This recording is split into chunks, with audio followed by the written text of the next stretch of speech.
a lot of us are working super hard in order to be able to retire comfortably someday. But oftentimes that first year of retirement, no matter how much you've planned, can be challenging. And so in today's video, I'm going to share with you what the major challenges are that retirees tend to face their first year in retirement. Most of us are going through this for the first time and the only time in our lives. As a fee-only financial advisor for over 20 years, I'm super fortunate that I get to work with hundreds of families. And I've seen what's been graceful and easy and pleasant during that transition. I've also seen the things that cause stress. So let's jump in and talk about these. The first one is, it's important to remember that you still have to pay your taxes when you're retired. And I know that seems trite, but if you're taking money out of your 401k, if you're taking money out of your IRA, if they're regular IRAs and regular 401ks, that's going to be taxable income. Now, I'm not an accountant. You should see your accountant on this. I'm not giving tax advice here, but just a heads up that when you take money out of your 401k and IRA, it's likely going to be taxable, and it may trigger a requirement to do quarterly tax payments. So just that stress of getting things like that right. I want to put it on your radar screen so it's one less thing you have to worry about. Another major challenge in that first year of retirement is just transitioning our mindset. We've spent our entire lives sacrificing and putting money away for retirement, and now it's time to actually spend some of that money. And that, frankly, is super challenging for a lot of people. So I want to encourage you to know that ahead of time, to come up with a plan, to come up with a budget. And then I really want to encourage you to spend every dime of that. If you're supposed to spend $50,000 your first year, please don't save 10 or 15% of that. You've worked hard for your retirement. You've planned for it. Hopefully you've worked with a fee-only financial advisor. You know that you have enough money. Knowing it here and knowing it here, though, are two different things. Please don't save 10 or 15% of whatever money you're supposed to spend the first year. I even joke with some of my clients and say, the way to make sure you actually spend that money is to make a promise that you're going to donate it. You're going to make a political contribution to some political figure that you don't like, that you don't want to win re-election. I say that in jest, but I think it's really important to actually spend that money. Don't take 3, 4, 5 years getting comfortable spending that money. Jump into it right away. Start spending it. Start enjoying your retirement, because these are likely going to be your healthiest, most active years. Regular listeners know if you're 60 years old, unfortunately, we likely have less than 1,000 weeks remaining of healthy active time. And your healthiest 100, your healthiest 200 weeks are probably going to be your first 200 weeks. So take full advantage of it. Okay, the next thing, and a lot of these have to do with planning, not like planning with a spreadsheet, but just planning and having conversations. If you're married, if you have a life partner, make sure you and your life partner are on the same page as far as what does retirement look like? Are the two of you going to be spending a lot of time together? Are you pretty much going to be spending the same amount of time that you spent with each other before?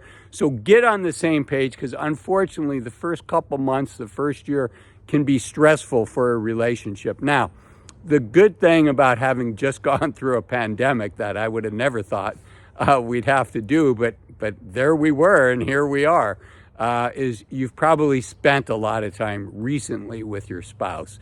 But I think it's still super important, What does your spouse, what does your life partner think? Do you guys want to spend a lot more time together? About the same, something different? So that's the second thing. Another one is thinking ahead of time about your identity. For a lot of us, particularly for guys, a lot of our identity is tied up in our work and what we've done for 20, 30, 40 years. We're good at it. In many cases, we're a thought leader at the company that we're at. People come to us for advice. And frankly, that's an ego boost, and we're going to miss that. So think about what your passions are going to be in retirement. And I believe in test driving them before you retire. So try out whatever you think you want to do. If you think you want to travel and you want to go to Europe, Maybe take 2 weeks in a row of vacation or 3 weeks in a row of vacation, and try that and see, do you enjoy traveling as much as you think you do? I've been fortunate during the pandemic. I was able to work remotely from some different countries, and there's a lot of positives to traveling, but it also can be super tiring, and it's hard because you're out of your routine. So whatever your passion is, I encourage you to test it out ahead of time. I also encourage you to think about, how are you going to make friends outside of work? What is your new game plan? Because for many of us, we have several, if not most of our friends at work. And, we're not going to share that common mission with everybody. So how are we going to replace that?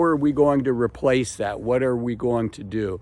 Another thing that's going to change, and this is super important, is the way you look at risk in your financial assets, in your investment portfolio, is going to be different. When we're working, when we're making good money, when we're adding to our retirement accounts, that feels good.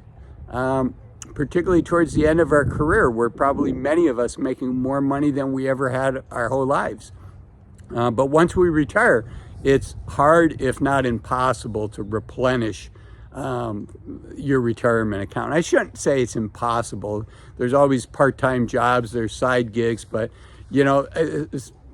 20, 30, 40 years of building up expertise is valuable, and it's going to be hard to replace that. So the way you look at risk is going to be different. So I really encourage you to talk to, preferably, a fee-only financial advisor. I'm biased, but talk to somebody about that. Make sure you get your asset allocation right. You don't want to figure out that you've got that wrong and you've got too much exposure to stocks when the stock market's down and you can't sleep at night. You want to figure that out. Kind of as I record this, the stock market's at an all-time high. So that's another thing to be thinking about.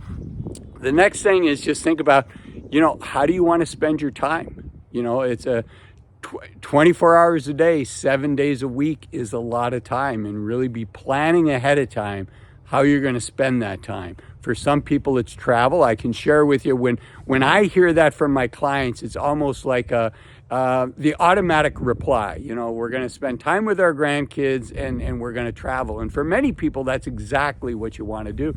But you want to make sure that indeed that is how you want to spend your time. You want to think ahead of time. So you're not suffering from loneliness, because that can be another thing, is you can feel lonely. You can feel like you've got some boredom in your life, and how are you going to fill that? And that's normal. It's normal to go through a phase like that, but the goal is to get to the other side, to get to the transition where you're just as busy, but now you're spending your time all day long doing things that you love and that bring you meaning, and you're not doing them because you need to do it for work. You're doing it for you. And so you want to cross that chasm. You want to make that transition as quickly and as successfully as you can. And so along those lines, I want you to think about watching this video here, which talks about 8 things to stop doing in order to enjoy your 60s, in order to enjoy your retirement more. I'll see you in there. Bye-bye.